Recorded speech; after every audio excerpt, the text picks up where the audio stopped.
Alors il y a un an sur Objectif Eco et YouTube, je me souviens, j'étais en train de marcher au Costa Rica dans le jardin, j'avais un t-shirt orange, je me souviens de la vidéo. Et j'ai parlé de la tendance globale macro et dans lequel il me paraissait évident qu'on allait avoir des gros shifts, on a une tendance long terme qui s'enclenchait, basée sur une hausse du dollar importante, une chute de l'or, une hausse importante des actions américaines et l'Europe qui part à la cave. Alors un an plus tard, et encore une fois c'est des tendances très long terme, mais je vais faire un point peut-être annuel ou biannuel sur ces positions, juste pour confirmer que les tendances sont bien en cours. C'est les tendances patrimoniales, c'est les tendances que moi je vous invite à suivre. Pour moi, c'est les tendances qui vont jusqu'à l'arrivée du problème européen monétaire, et problème peut-être qui se terminera par un reset complet de l'Europe et une énième annulation des devises. Vous savez qu'en Europe, ou à part en Angleterre, mais dans le reste de l'Europe, il y a quand même une longue tradition d'évaluer, faire disparaître, modifier la parité des devises. Je parle dans l'Europe dans les années 90, il y avait le SME. Alors on a tout essayé, des devises pluguées, mi-pluguées, des corridors qui entourent la variation des devises. Bref, les devises sont un énorme problème depuis trois plombes en Europe parce que ça ne correspond pas à la politique et les politiciens essayent de tordre la réalité des marchés et de l'économie, puis ça marche jamais. Donc on passe, j'ai pas le souvenir depuis que je suis né d'avoir assisté à une Europe, contrairement au dollar et aux UK, voilà, et d'autres pays comme le Japon. En Europe, c'est quand même le chaos intégral depuis trois plombes. Donc, c'est des tendances qui vont continuer à se développer jusqu'à ce qu'on ait un énième réajustement monétaire suite à une réunion politique qui aura lieu, qui sera réunie le week-end, et puis tout le monde va se réveiller le lundi matin étant baisé. C'est à peu près sûr qu'on va encore subir ce genre de choses. Je vous réitère mes conseils qui consistent à quitter l'Europe pour des raisons de sécurité et puis tout simplement de pouvoir d'achat avec la taxation et pour quitter surtout la zone euro au niveau du cash, ne surtout pas avoir d'obligation d'un quelconque pays européen et tout mettre en dollars en attendant. Alors certains ne sont pas d'accord, c'est le propre des marchés qu'il y ait des acheteurs et des vendeurs, donc heureusement que tout le monde n'est pas d'accord avec moi, sinon il n'y aurait pas de marché. Mais la grande question, c'est de vérifier à un moment si ces tendances long terme sont bien en train de se développer ou si je me suis gouré, parce que tout simplement, c'est également mes paris. J'ai pas envie de me retrouver comme le dindon de la farce. Alors là, devant vous, vous avez le CAC 40 sur 2 ans. Donc depuis un an, en avril, on valait 5300. Aujourd'hui, on vaut 5500. Je vais vous faire un tableau récapitulatif après des performances. Si on met le SP500, en avril dernier, on valait 2600, 2600 à peu près 2650, 2625 et là on vaut 2927 aujourd'hui. Mais ce qui compte le plus, c'est la devise, puisque c'est elle qui permet de compter le pognon. Donc les écarts de devise sont fondamentaux. Donc là actuellement, depuis un an, l'euro dollar valait 1,23, 1,24. En avril, voilà, il valait 1,24. Et aujourd'hui, on est sur le plus bas, littéralement le plus bas depuis un an. Je pense même que ça fait très très longtemps qu'on n'a pas vu ça. Il faut remonter en 2017, il y a un an et demi à peu près. 2 ans en fait, il y a 2 ans. On est au plus bas sur 2 ans, à 1,11. Alors ensuite, l'or, le fameux or. Alors c'est celui qui a le moins marché par rapport au global macro, puisqu'on valait 1340 et qu'on vaut 1275 grosso modo aujourd'hui, donc une baisse moindre. Alors on va regarder en chiffres ce que ça donne. Donc l'euro-dollar a baissé à 11 contre 1,24, ça fait une baisse de 11%. Le CAC 40, il monte de 3,7%, mais je vous rappelle que la parité de pouvoir d'achat, c'est beau, c'est la valeur faciale. Mais la parité de valeur d'achat réelle, donc la vraie valeur, c'est en parité de pouvoir d'achat mondial. Donc vu que l'euro a baissé de 11%, grosso modo, ça fait une perte de 7%, 7,3% pour les particuliers. C'est toute la beauté du système économique financier mondial. Les gens qui comprennent rien se disent putain j'ai gagné cette année plus 3,7. Grosso modo ils ont fait l'inflation avec les dividendes, donc ils se disent je gagne de plus 3,7 sur mon indice. Et puis en réalité quand ils vont à la caisse au supermarché du coin, ils découvrent que leur capital achète de moins en moins de choses et ils comprennent pas trop pourquoi ça s'arrête là. Alors en réalité non seulement ils n'ont pas gagné mais ils perdent effectivement 7% sur un an en ayant acheté du CAC 40 tout en gagnant en facial. Je trouve ça merveilleux, j'adore. Le SP500, donc donc 2900-2600, ça fait un gain de 11%. Si on réfléchit bien, 11% de gain sur SP500 et 11% de gain sur la devise pour les Français qui ont switché et abandonné l'euro pour se basculer en dollars, ça fait un gain de 22% contre une perte de 7%. Il faut quand même l'écrire parce que les gens ont vachement de mal à calculer, ils ont vachement de mal à comprendre comment ça marche, mais on a 22% de gain avec SP500 plus dollars contre moins 7 sur CAC en euros. En euros. Le CAC 40 plus euros en fait. Devise plus indice, c'est quand même ultra important de maîtriser ça. C'est fondamental au niveau patrimonial. Et la plupart des lecteurs qui m'écrivent ont un peu de mal, s'en mêlent un peu les pinceaux.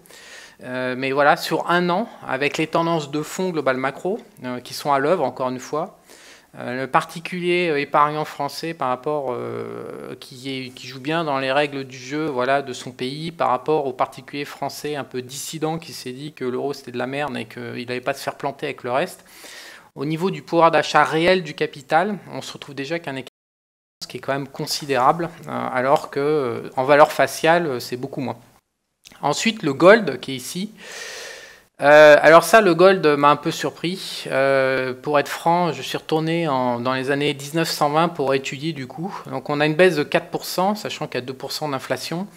Donc ça fait une baisse de 6%. Alors après, je vais vous montrer comment les gens s'arnaquent la tête pour s'expliquer qu'ils ont gagné. On va en venir à plus tard dans cette vidéo.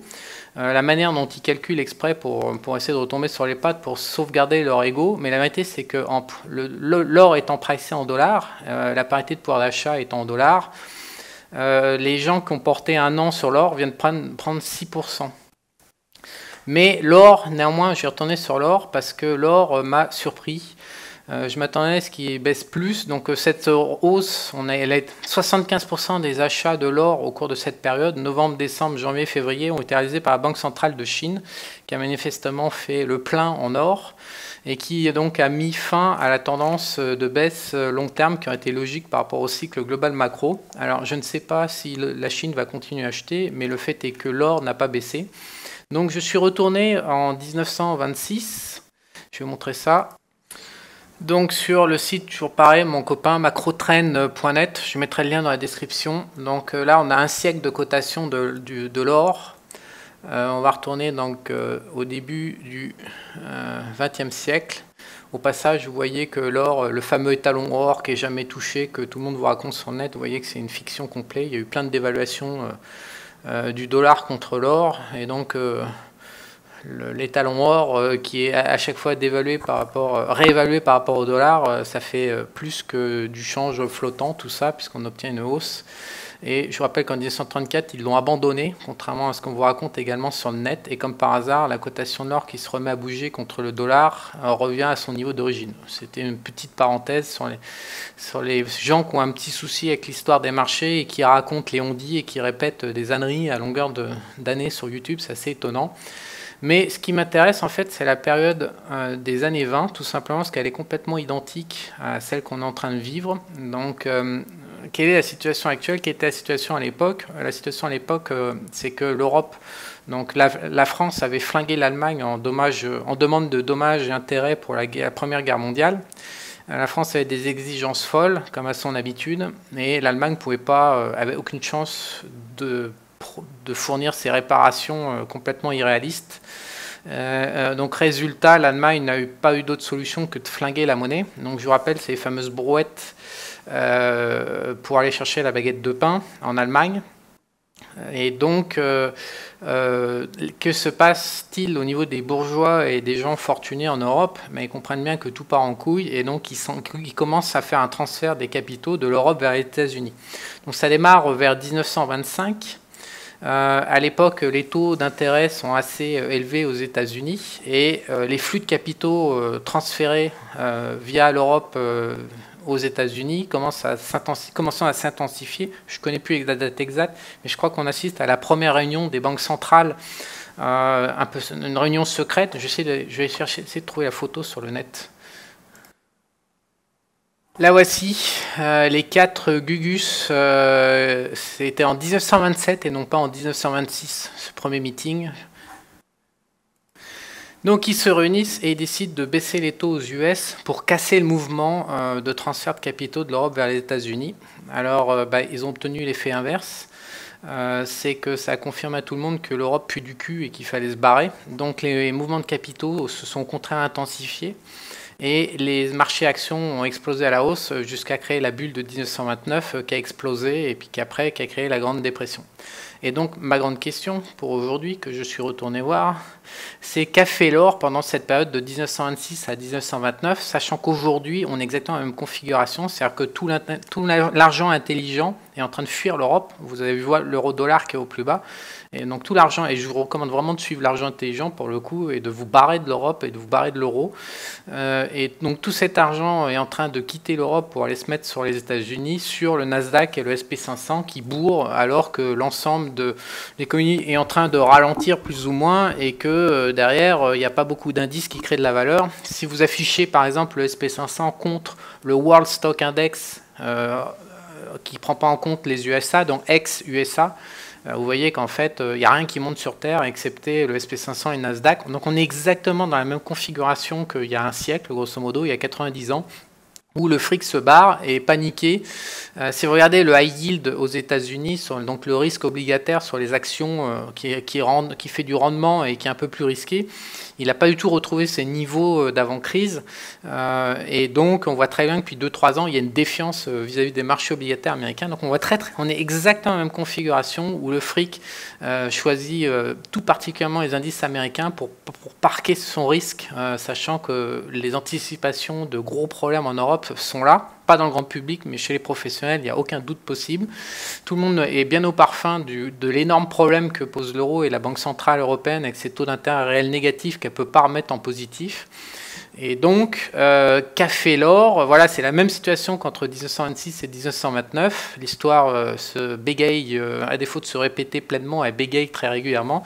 Et qu'a fait l'or? Et donc ça, c'est le graphique de l'or, et on s'aperçoit qu'en fait, l'or est resté stable pendant toute la période jusqu'au crash en fait, de 1929. Donc pendant toute la période de transfert, l'or n'a pas trop moufté, et il n'y a pas eu de tension entre l'or et le dollar. Et donc, il semblerait, quand on regarde les cours aujourd'hui, qu'on se retrouve, si on regarde, ça fait maintenant 4-5 ans, la défiance a démarré. C'est marrant parce que le high yield, donc Trump est arrivé, on a une forte hausse sur les indices boursiers depuis 2016. Et on voit que l'or n'a pas moufté depuis sur la même période et que le high yield est en défiance. Donc on se retrouve vraiment avec les mêmes ingrédients. Je ne sais pas si ça sera les mêmes ingrédients au final, avec un marché parabolique sur les actions américaines qui se termine par un crash. Mais pour l'instant, on est en train de marcher sur les pas de l'histoire. Donc je plaide coupable sur ma vidéo d'il y a un an où j'annonçais un or qui allait se croûter à 800 $. Là, maintenant, j'y crois plus. Certes, l'or, il ne faut pas être dessus maintenant. Ça sera un excellent outil dans le futur. Mais alors maintenant, ça reste une aberration. Perdre 8% sur un an, 6% sur un an, pendant qu'on peut gagner 22% sur les actions via le dollar. Ça me paraît quand même un très très mauvais calcul. Ça ne veut pas dire que l'or va pas devenir très très utile dans les années à venir, et ça ne veut pas dire non plus que l'or va se croûter comme je l'attendais il y a un an. Donc mis à part ça, on voit bien que la tendance de fond à travers ces chiffres se maintient en place et se déroule comme prévu. Donc ce que je pense, c'est que ça devrait s'accélérer dans les 2 ans qui viennent jusqu'à l'accident. Alors on ne sait pas si ce sera 2020, 2021, mais d'ici là, je reste persuadé que l'endroit le plus safe, malgré les mouvements à court terme, et voilà, la correction de décembre par exemple sur les actions US, on l'a bien vu, elle s'est fait gommer immédiatement, elle a été balayée par la tendance de fond haussière, par le besoin de tout le monde, parce que derrière ça, qu'est-ce qui se cache? Ce qu'il faut comprendre, c'est que la Terre entière est gavée de pognon, et qu'il n'y a aucun endroit sur Terre pour le parquer de manière safe, mis à part les États-Unis. Donc il y a des gens qui voient midi à 14h et qui se disent « Oh putain, il y a plein de dettes, oh là là, c'est machin, ces trucs, les États-Unis, blablabla ». Bah ouais, mais le truc, c'est que c'est la plus baisable de toutes les meufs de la planète, aux États-Unis. Et donc, quand vous avez votre bite dans votre main, quitte à baiser, vous allez choisir le moins pire de tous, parce que c'est du bon sens, c'est du pragmatisme, et c'est le cas pour tous les épargnants de la planète.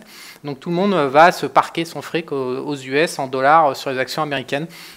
Donc ces tendances-là, même si vous créez un petit souci à moyen terme de quelques semaines, pour l'instant, ce qu'on voit, c'est que c'est à chaque fois balayé, que tout le monde se jette comme un morphale sur une baisse du SP500 pour charger et foutre son fric là-bas. Donc Rendez-vous dans 6 mois, 1 an pour voir ces nouveaux éléments, mais en fait depuis 1 an, il n'y a pas eu de nouveaux éléments. On est exactement cohérent avec il y a 1 an, il n'y a rien qu'à changer. Le problème européen devenant plus tendu juste, mais c'est tout. Donc quel est le potentiel? Le potentiel, c'est que l'euro-dollar, peut-être peut aller jusqu'à 0,90, enfin il peut prendre encore 20% de baisse dans la tête avant que j'imagine on se retrouve avec une réunion genre style accord du Plaza pour gérer les devises mondiales, parce que ça ne marchera plus. Ensuite... Loïc Abadi sur Objectif Eco, il est arrivé avec une idée qui a fait un peu de bruit, qui dit qu'il faut parier contre les banques centrales. Et donc, moi je dirais pas qu'il faut parier contre les banques centrales, il faut parier contre l'échec de la Banque Centrale Européenne. Il est quand même fort probable qu'elle échoue. Alors je vous rappelle également que contrairement à la Banque Centrale américaine ou anglaise, je crois, la Banque Centrale Européenne n'a pas l'opportunité d'émettre de la monnaie. Ce sont les banques centrales de chaque pays en Europe qui le font. Donc la Banque Centrale Européenne n'est même pas consolidée. Les dettes ne sont pas consolidées. Et l'émission de la monnaie, la M2, n'est pas consolidée. Donc quand on voit que les Allemands, les Italiens, les Français, les Espagnols, les Anglais sont incapables de s'entendre, ou même les Néerlandais, quand on voit que les Néerlandais sont en train de lancer une OPA larvée sur Air France, c'est évident que non seulement les structures ne sont pas en place, qu'en plus la coopération politique n'existe pratiquement pas, et que le jour où il y aura une vague de volatilité, tout ça, ça volait en éclats. Et donc pareil contre la Banque centrale, l'échec de la Banque centrale européenne, oui, je rejoins Loïc. Je ne rejoins pas du tout sur le fait que la Banque centrale, la Fed américaine va se planter, mais la BCE, je le rejoins quasiment à 100%. Oui, il y a quand même une probabilité très forte pour que la BCE explose en cours de route, ou la devise, où il y a un fusible qui va péter, ça c'est sûr, pour s'ajuster, et on ne sait pas lequel encore, mais il y a un truc qui va péter, ça va être un gros truc. Donc si vous n'avez pas envie d'être les deux pieds dans ce bordel quand ça pète, vous avez encore le moyen et le temps de fuir maintenant, c'est pas trop tard, il vaut mieux fuir. Alors pour finir cette vidéo, je vais me farcir les mecs sur l'or, parce que j'aime bien le faire, même si je suis fondamentalement persuadé que l'or est un outil très très important, voire fondamental dans le système mondial, bien plus que ce que nous racontent les politiciens et les banques centrales. Mais néanmoins aujourd'hui, c'est pas le cas. Il y a l'or, il y a le temps de l'or, il y a le temps des actions, mais il n'y a jamais le temps de l'or plus les actions. Donc les gens en fait aujourd'hui achètent de l'or. Je vous prépare les chiffres, que vous puissiez calculer par vous-même. Et en fait, quand ils ont acheté leur or, ils regardent juste la valeur faciale. Ils n'arrivent absolument pas à comprendre le lien entre le pouvoir d'achat des biens et des services et la monnaie, en fait. La monnaie, c'est juste un outil. La monnaie ne stocke pas de la valeur. La monnaie perd de la valeur en permanence. Et donc, tout ça, ça bouge les uns par rapport aux autres. Et donc, il est tout à fait possible de s'arnaquer en considérant juste la valeur faciale sans regarder la valeur réelle. Alors, la valeur réelle est fixée par le dollar. Voilà, c'est le dollar qui fixe la parité de pouvoir d'achat mondial par rapport à l'ensemble du monde. Que ce soit les matières premières, toutes les devises, toutes les inflations, tous les différentiels de taxation. C'est calculé par la Banque mondiale.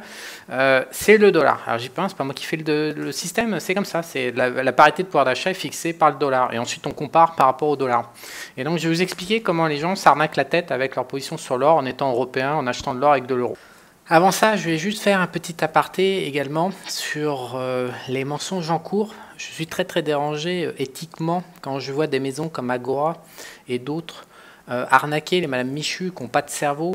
C'est gentil d'arnaquer des gens brillants et de s'arnaquer entre nous. Voilà, ça peut être un sport, on est malhonnête. Mais aller attaquer des gens sans défense, qui ont 3 neurones, et de leur servir sur un plateau des théories complètement bidons sur l'or, pour essayer de leur fourguer de l'or. Agora associé à tous les autres, là, tous ceux qui conservent de l'or moyennant dans leur coffre et qui vendent ça sous forme d'abonnement. Donc je vais vous montrer sur 2 siècles, donc depuis janvier 1802 jusque là, ça va jusqu'à 31 décembre 2005. Je vais vous montrer à quel point c'est un énorme mensonge que de dire que le dollar n'a pas de valeur et que seul l'or permet de conserver de la valeur dans le temps et que le dollar se fait dégommer par l'inflation et a perdu 99% de sa valeur. Alors quel est le mensonge? Le mensonge en fait, ça consiste à dire qu'un abruti, moi par l'occurrence, puisque je suis pro, je crois au dollar, donc un abruti comme moi, je vais acheter des dollars sur mon compte et je vais toucher 0. Alors déjà, techniquement, c'est impossible, puisque à chaque fois que vous détenez des dollars cash, la Fed vous paye un intérêt, le Fed Fund, au jour le jour. Donc déjà, il est impossible de toucher des dollars sans toucher un taux d'intérêt. Donc je vais vous montrer le graphique des taux d'intérêt au jour le jour, sur long terme, trouvé sur le site de la Fed. Donc comme vous pouvez voir sur l'image, tout simplement, les taux payés au jour le jour sont conséquents et gomment la plupart du temps l'inflation. À chaque fois que vous avez des taux d'intérêt réels positifs, ça veut dire que votre inflation est couverte et que donc, malgré la dévaluation du dollar par rapport à l'inflation, en réalité, cette inflation est payée et la plupart du temps, vous avez un intérêt par-dessus. Mais c'est un peu mentir, c'est-à-dire qu'il ne faut pas nous prendre pour des cons. Quand on achète du dollar, on ne va pas acheter que du dollar, on ne va pas toucher la plupart du temps que des Fed Funds. On va acheter, si on est vraiment, on croit au dollar à long terme, qu'est-ce qu'on fait? C'est qu'on achète des obligations. Alors ça peut être une échéance 2 ans, 5 ans, 7 ans, 10 ans, 20 ans. Mais généralement, les investisseurs, ils font jamais juste du dollar, ils achètent le dollar plus des fonds obligataires. Donc vous avez devant vous le graphique. Alors c'est un graphique qui ne prend pas en compte l'inflation puisque ça permet de comparer les cours de l'or par rapport à l'inflation et par rapport aux bills, aux bonds et aux stocks. Les bills, c'est les taux d'intérêt court terme, les bonds, c'est les obligations moyen terme et les actions à long terme. Donc sur 2 siècles, vous pouvez voir que non seulement l'or est ce qui se fait de pire, puisque l'or gagne 26 $ sur 2 siècles, et il y a 16 $ de CPI d'inflation, donc grosso modo le gain de l'or à long terme est de 10 $, c'est-à-dire 10 $ sur 2 siècles, c'est-à-dire que vous gagnez un microcent par an de gain en moyenne sur 2 siècles sur l'or. Mais les gens qui ont acheté du dollar et donc qui ont investi dans des obligations parce qu'ils ne voulaient pas s'emmerder la couille, qui les ont portés jusqu'à l'échéance et qui ont réinvesti dans les obligations, donc ça s'appelle les bonds et les bills. Vous voyez qu'en fait, entre 26 $ et le gars qui détient des obligations avec ces dollars, on parle de 17 000, de 4 000 pour les bills. Les bills, c'est les taux à 1 an, 2 ans. On appelle ça le monétaire, grosso modo, un peu plus que le monétaire. Et les bonds, à 10, 20, 30 ans, ça rapporte 17 000 contre 26 $. 17 000 contre 26 $ sur 2 siècles. Donc, vous comprenez bien que, et après, je ne parle pas des actions, c'est 10 millions de dollars de gains, donc il n'y a qu'un seul outil pour créer de la valeur à long terme, ce sont les actions. Ce que je veux vous faire prendre conscience, c'est qu'il y a des intervenants nombreux en France qui vous expliquent droit dans les yeux que vraiment, vous allez vous faire détruire votre patrimoine en détenant de l'euro ou du dollar, et que donc il faut acheter de l'or. C'est un énorme mensonge, vous le voyez devant moi, ça fait 2 siècles que c'est comme ça, depuis 2005 ça continue, et ça ne s'arrêtera jamais. C'est une aberration que de porter à long terme de l'or dans un patrimoine, et c'est extrêmement utile en même temps, à certaines périodes données, c'est même inévitable, incontournable et obligatoire de détenir de l'or, mais sur des périodes courtes. Mais l'or lui-même n'est pas un produit d'investissement, l'or ne conserve pas de valeur. On dit toujours, ouais, mais l'or sera là demain. Ah bon, et les bonds, les bills, ça fait 2 siècles qu'ils sont là, ils ne seront pas là demain.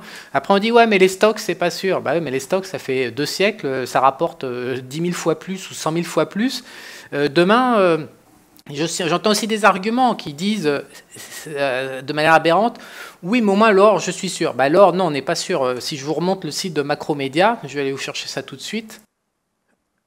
Le souci avec l'or, c'est que vous voyez qu'en fait, on vaut 2200. Alors, c'est graphique net d'inflation, bien sûr, c'est pas le pipeau habituel des graphiques avec valeur faciale. Là, c'est la valeur réelle de l'or dans le temps, sur un siècle. Vous voyez bien qu'en 1980, on vaut 2200 et qu'aujourd'hui, on vaut 1200 et quelques, et que donc, sur 40 ans, pour l'instant, les gens qui détiennent de l'or perdent sur 40 ans. C'est-à-dire que c'est une génération d'humains. Bien sûr, si on vivait 200 ans, bah, l'or, on achèterait tous de l'or, puis on ne ferait plus rien, parce que sur 200 ans, on a le temps. Le problème, c'est la durée de la vie humaine. Elle n'est pas compatible avec les cycles sur l'or.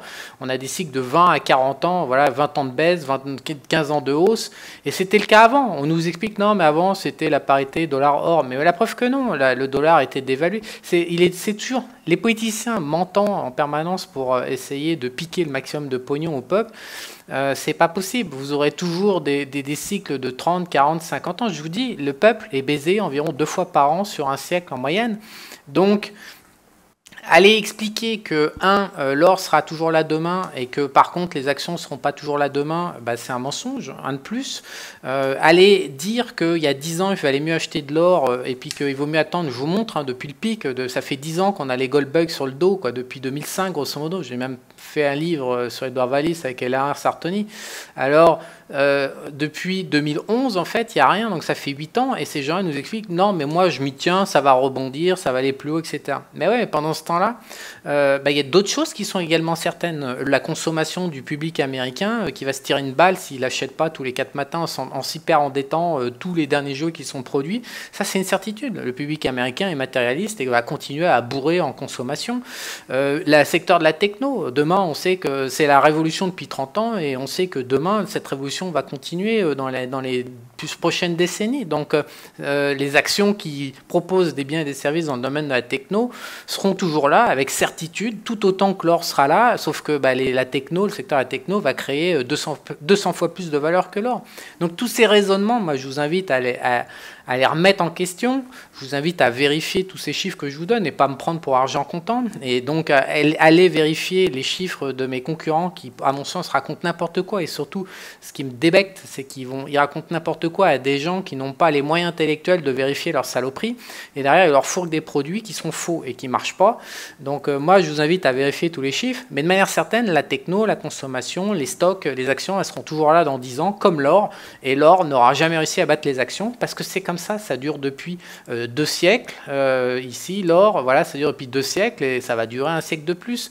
Ce qui n'enlève pas l'intérêt de l'or, encore une fois, sur certaines périodes données. Donc il faut vraiment être très très clair sur ce qu'est l'or et les limites de ce produit, de cet outil, et surtout être extrêmement vigilant à toute la bande d'escrocs malhonnêtes qui transitent dans le domaine de l'or et qui passent leur temps à tordre les chiffres de manière, quand on connaît vraiment la macroéconomie, les placements, les machins en termes, ce sont des mensonges, mais qui sont tellement grossiers, et puis après on voit que les gens les gobent quand même et ils n'ont pas les outils pour les jauger. Donc faites extrêmement attention à tout ce qui vient de l'univers de l'or. Tout est vérolé, tout est faisandé, tout pue, tout est manipulé, et c'est pas pour rien que ces mecs perdent un maximum. On est dans une espèce de secte, voilà, il faut être adhérent, il faut croire ou pas croire. C'est pas comme ça qu'on gagne de l'argent à long terme. Bref, vous l'aurez compris, revenons à la leçon principale que je souhaite vous faire prendre conscience, qui est le calcul réel et la manière dont les épargnants français se font plomber à leur insu sans même le comprendre, sans même en avoir conscience. Donc la différence entre le monde réel et le monde facial. Donc si on prend l'or au 25 avril 2018-2019, si on prend la variation de l'or en dollars, on a une baisse de 4% sur un an. Et donc, si on prend la même date, 25 avril, sur un an, et qu'on prend l'or en euros, on a une hausse de plus 5%. Donc, quand j'arrive et que j'explique aux gens qu'ils se font démonter la gueule sur l'or, les mecs, ils rigolent. Ils se foutent de ma gueule, j'y connais rien, je suis un blaireau, machin, ils m'insultent, ils m'envoient des emails de merde. Et c'est eux les dindons de la farce.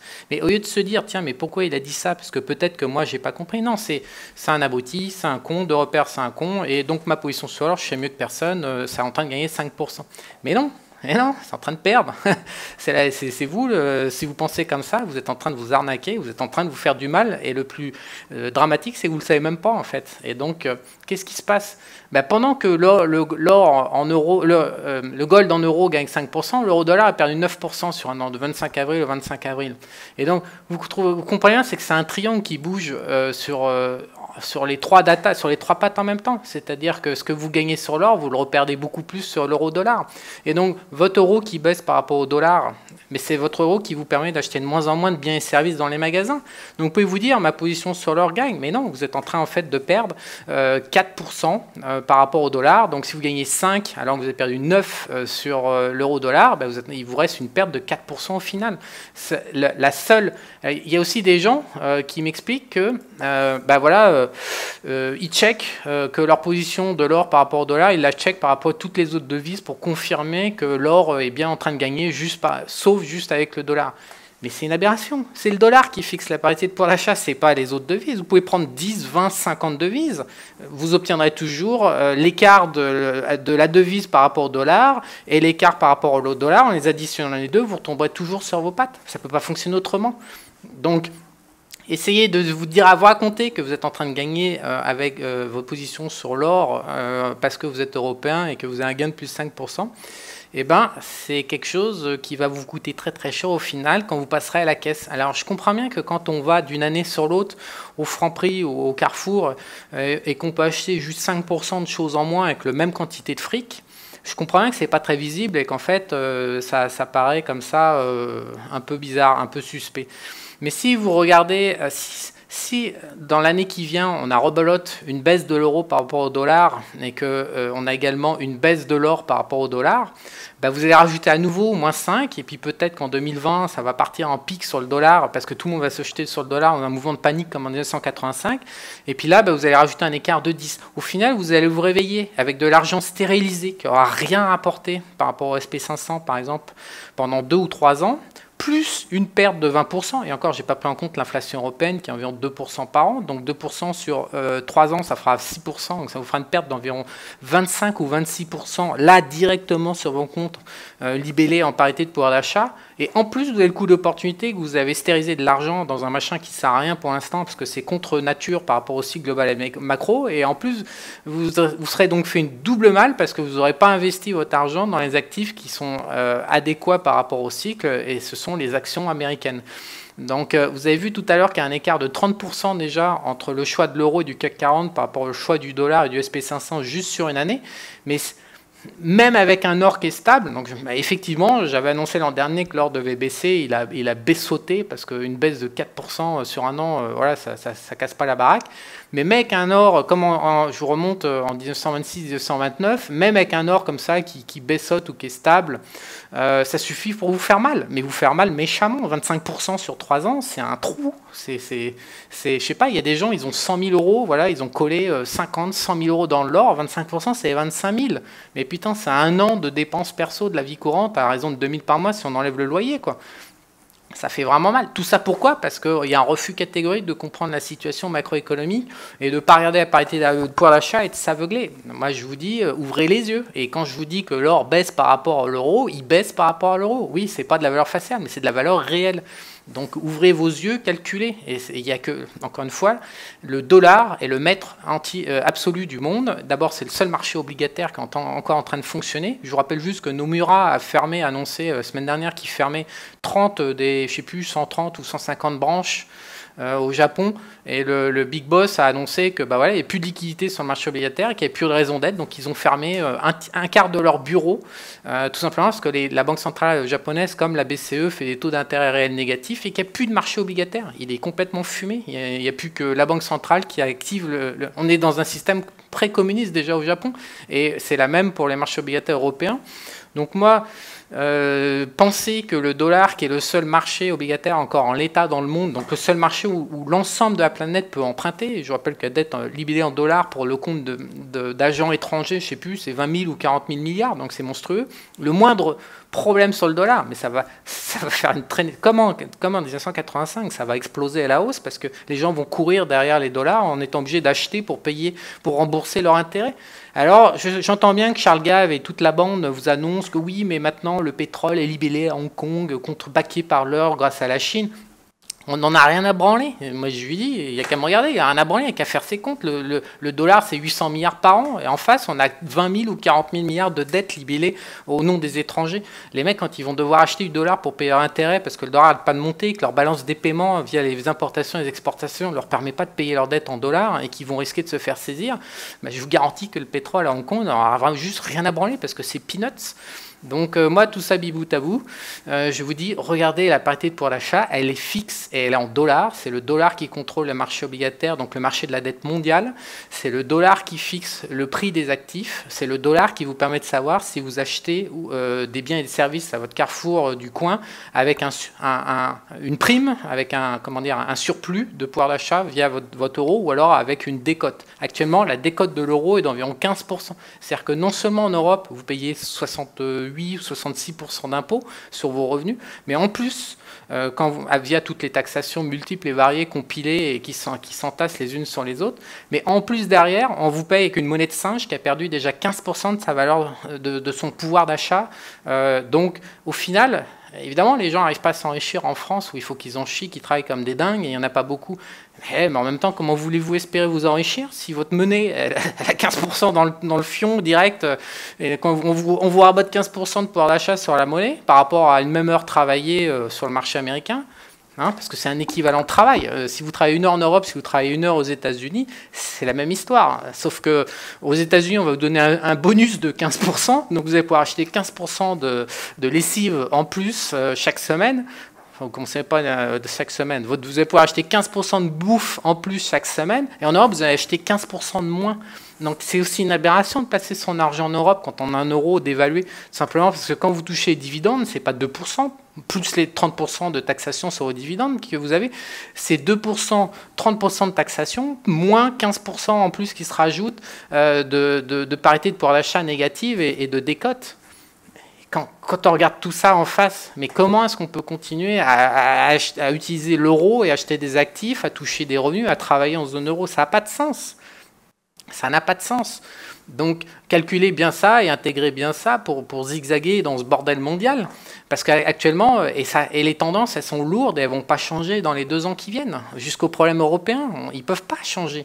La BCE, je suis sûr qu'en ce moment, il y a des échecs au coin. On nous dit la BCE va arrêter d'augmenter son bilan de la Banque centrale, donc arrêter d'acheter, ils vont juste rouler les positions d'une année sur l'autre, mais ils vont arrêter d'augmenter. Ça veut dire que les déficits budgétaires des États européens vont être proposés à la vente sur le marché avec des taux d'intérêt négatifs. Mais interrogeons juste 2 secondes.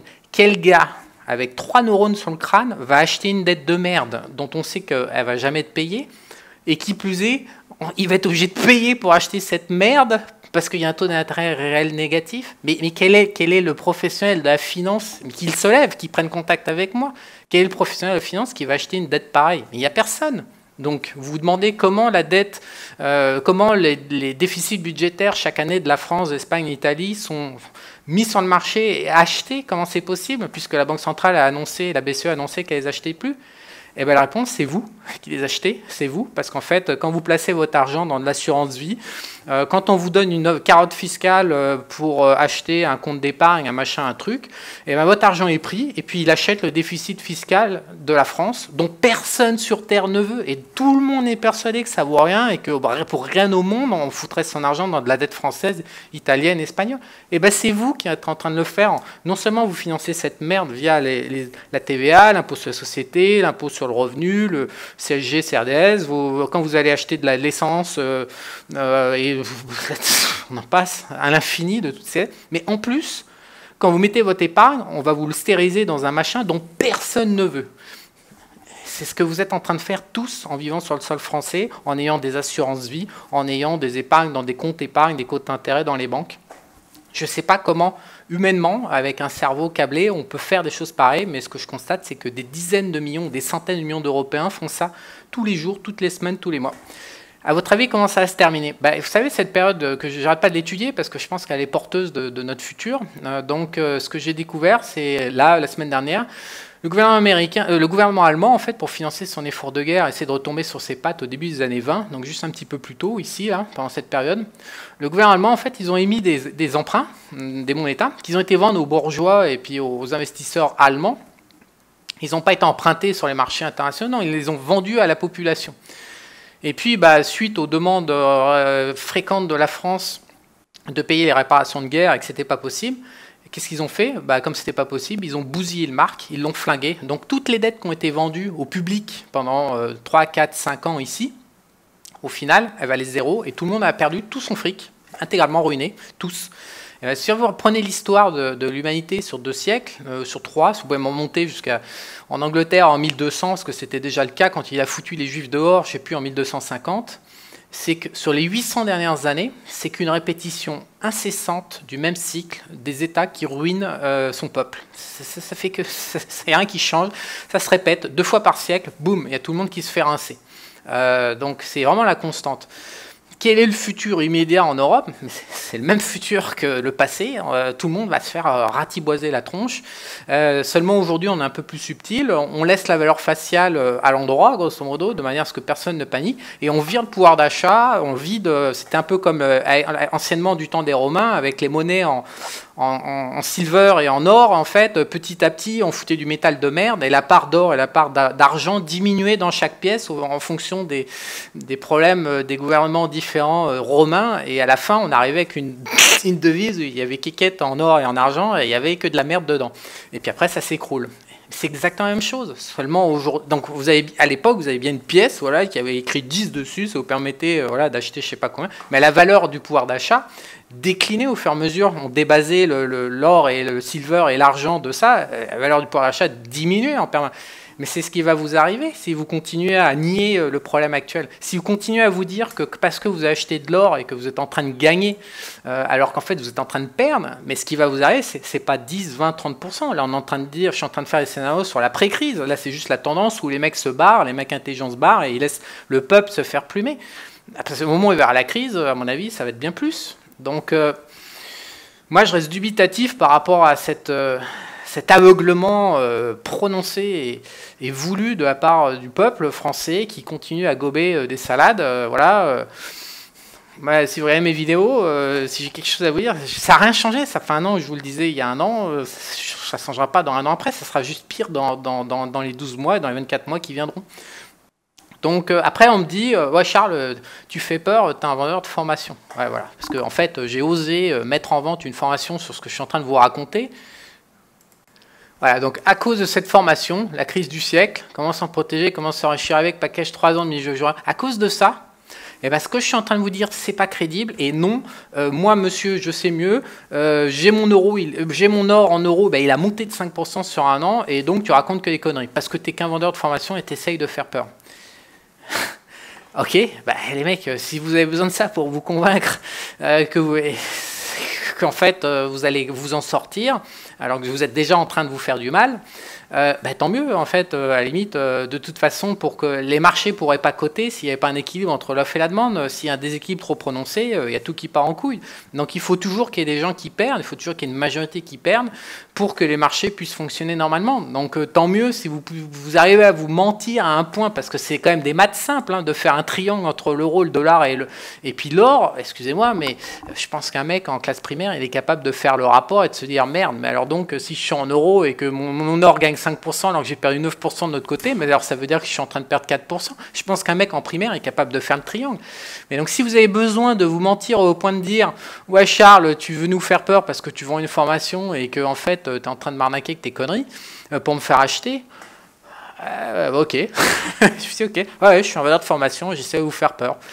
Ce que j'espère par contre, c'est que dans les 5 ou 10 000 personnes qui me regarderont, qui regarderont cette vidéo, j'espère quand même quelques-unes qui vont quand même tilter en disant merde, et si peut-être que en fait c'est moi qui avais rien compris, et si peut-être qu'en fait je suis réellement en train de perdre avec mon or, et si réellement l'euro allait pas me planter, et si je vais pas me faire mal. Et si je vais pas me faire ruiner comme tous les autres cons en 1940, en 1920, en 1800, en 1700 se sont fait planter avant moi par les élites du dessus qui sont sataniques et qui n'ont absolument rien branlé de ma gueule. Est-ce que c'est vraiment être un vendeur de formation? Est-ce que c'est vraiment faire peur que de dire ça? Alors que le bordel, il y a, je sais pas, il y a 50, il y a 100 occurrences dans l'histoire de l'humanité depuis 8 siècles en Europe. Je suis juste en train de vous dire qu'il y a une nouvelle occurrence qui va apparaître, et avec ça, j'utilise ça pour vous vendre une formation. Non, je suis en train de vous parler d'histoire, enfin, à mon sens, c'est la réalité. Alors peut-être que vous ne voulez pas arrêter comme moi, bah, tant pis, tant mieux, tant pis pour vous, on verra, rendez-vous dans 2-3 ans, on verra si c'est tant pis ou tant mieux. Mais pour l'instant, vous avez déjà 30% d'écart avec mes choix par rapport à il y a un an, je vous rappelle. Voilà, vous avez 30% d'écart déjà. Il faut déjà les remonter. Et si ça se trouve, on remet 30% d'écart dans les 12 mois, ça fera 60%. Il va falloir une sérieuse crise pour pouvoir revenir après un trou de 60%. Donc, voilà, chacun son camp. À bientôt.